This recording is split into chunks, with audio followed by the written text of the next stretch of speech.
Welcome back to the Relius Reviews. Today's review is focused on Chucky, Season 1, Episode 8, entitled An Affair to Dismember.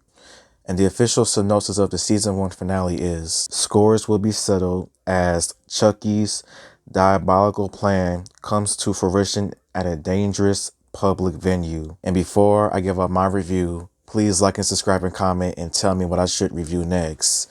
Episode 8 was a nice Season 1 finale and everything else. Season 2 is coming real soon. And until then, here is my review. So the episode just starts off where episode 7 ended off.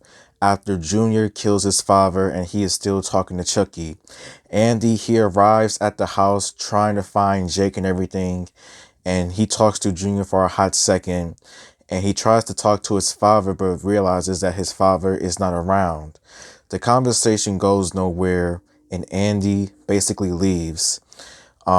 Chucky was able to hide the body in the laundry and he was able to make things seem as if like nothing really happened, as the two somewhat already had plans to t-shirt Andy and everything else.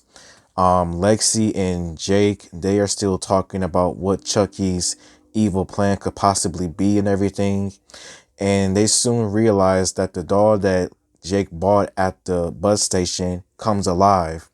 Just as when it seems as if like the other version of Chucky is about to t-shirt them, Kyle comes out of nowhere and shoots the Chucky doll dead once again.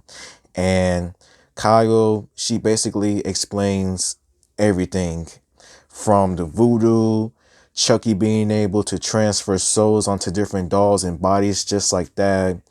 She briefly explains who Nika is, and it seems as if like everything is all good in motion until Kyle basically drugs the two and goes off.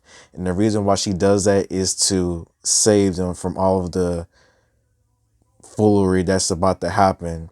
Tiffany, she returns back home to Nika, who is still messed up and everything.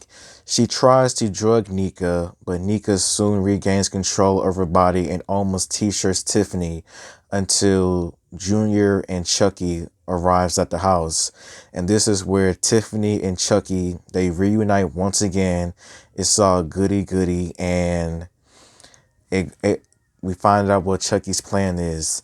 And Chucky, thanks to Tiffany, has a army of like different Chucky dolls, and their plan is to basically kill everyone in sight. T-shirts, t-shirts, t-shirts all around.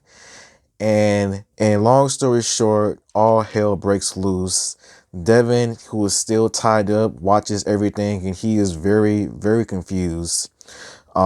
Tiffany, she drugs Nika once again, shuts her up. Chucky and Tiffany, they have like a huge argument. And then long story short, Tiffany basically decapitates Chucky off his head and everything. And Tiffany reveals that she was the one who called the cops on him in the very first Child's Play movie. Like in the very beginning of the movie, you see Charles Lee Ray running for his life due to the cops and everything. And apparently Tiffany was the one who called the cops on him because she was upset. So then Tiffany, Junior, Nika, Chucky, they all leave and everything. Tiffany detonates the house with a bomb and everything. So whenever somebody opens up the door, it automatically goes off just like that.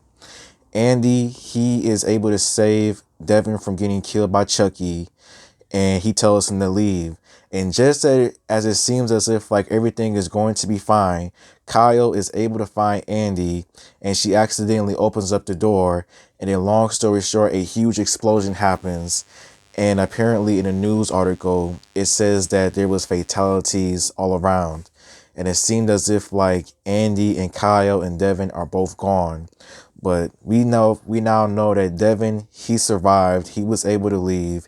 He reunites with Jake and everything after Jake and Lexy wakes up from their drug overdose and figures out what Chucky's plan could possibly be, and they try to stop it. And by the time it is at the movie theaters, everything seems to go good at first.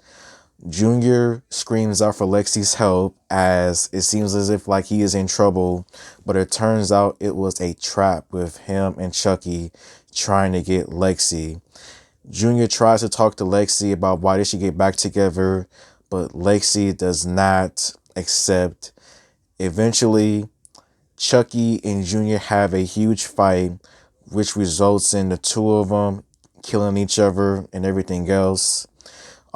Chucky, the other Chucky, starts to kill innocent people at the movie theaters, catches many victims to say the least. Jake and Devin, they come at the theaters and the standoff happens between Jake and Chucky. And it's a crazy one. Chucky slices up Jake's leg and everything, but Jake is able to regain control. And then long story short, he t-shirts Chucky in the process by choking him until his eyeballs popped out and everything, basically losing life. The night is Lexy tells Jake and Devin about what happened between Junior and Chucky and why Junior, he is sadly gone. He passes away. And we find out that Andy did indeed survive the explosion and he is able to take the truck and everything. And for the first time in a long time, we see Tiffany Valentine, the doll, as apparently she has Andy in hostage. She has a gun on him and everything, but Tiffany the doll makes an appearance. The next day, the entire gang visits Junior and his family at the gravesite. Mrs. Fairchild has been released from jail and everything. And it seems as if like the episode ends on a positive note, but then we see someone with a black glove looking very far away. It could possibly be Kyle because her fate is still unknown, whether or not she died or not. And Chucky ends season 1 by explaining all of his killings that he's committed. 21 killings, just like that. That is how the episode basically ends. I felt like this was a nice season finale for Chucky and everything else. I can't wait for season 2 because season 2 is going to be crazy and everything. Some of the things that I liked about this episode was that Chucky was taken down. Junior took him down. Jake took him down. Tiffany took him down. Like Chucky was t-shirted many different times in this episode, to say the least, which was really good. It was really nice to see Tiffany the doll make an appearance and everything. I think she's going to have a bigger appearance, a bigger presence in season 2 and everything else. And I would say some of the questions that I still have about Chucky and everything after the ending is that first question is, did Kyle survive? Was that Kyle in the very end with the black glove? Because when it comes to TV and movies, you know that whenever somebody is killed off screen and everything, if you never see the person actually dying, there is a good chance they're still alive. So with Kyle, I still think she's alive, but she might be hurt. I don't know. Nika, I think Nika, she is screwed 100%. Like, there is no way she can escape now with what Tiffany did to her. As Tiffany is bat as crazy, she really is. Like, she really is. And what was Andy going to do with all those dolls? And with Tiffany, the doll, basically holding him hostage and everything, like, where is Andy going to go now? And is Mrs. Fairchild Glenda? Many people think that she may be Glenn or Glenda and everything. And so, who knows? Maybe season 2 will answer those questions. But as always, thank you for watching. And until next time, goodbye.